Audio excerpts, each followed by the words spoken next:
You said we should remove women's right to vote because they're not part of the draft. Yeah. So if we hypothetically either abolish the draft or made women subject to it, would you change your stance?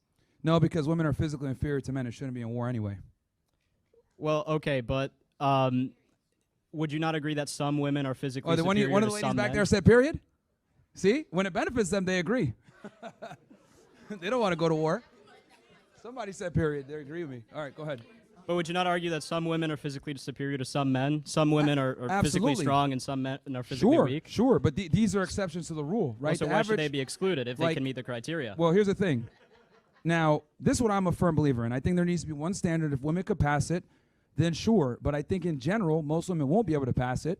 And the other thing, too, is that keep in mind, guys, like when I say men are physically superior to women, I truly mean that. Like an average 15-year-old boy can beat up like 90% of 20-year-old women.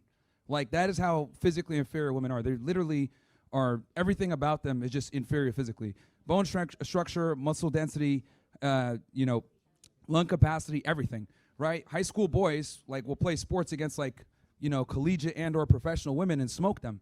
This isn't for me to be like, oh yeah, I hate women or whatever, but it's just the truth. It's the biological truth. So I don't think putting women in war is a good idea. And then the other thing too, and we could talk about this, the reality is when women are captured as prisoners of war, it's going to be a lot worse for them than for a man. And it's going to put a ridiculous amount of pressure on the United States to negotiate to get that prisoner of war out. This is precisely why the Israelis kill their citizens instead of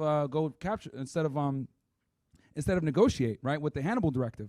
So what ends up happening a lot of the times, if you get a female prisoner, the enemy knows that they could go ahead and negotiate for far more, and they have more leverage from a diplomatic sense, and creates a geopolitical nightmare for the country that is trying to get them back. This is exactly why Israel has the Hannibal Directive, where if Arab militia fighters are kidnapping people, they'd rather kill those people being kidnapped than allow them to get back into Gaza or to the West Bank or whatever, because it puts them in a very bad situation on their back foot geopolitically. So, I don't think, for the purposes of prisoner of war, also men have a natural instinct to protect women. This is why women couldn't join infantry for so long, because when they're in infantry, the men are going to compromise the unit or do stupid things to go ahead and compensate for that woman's lack of strength or capabilities or whatever it is.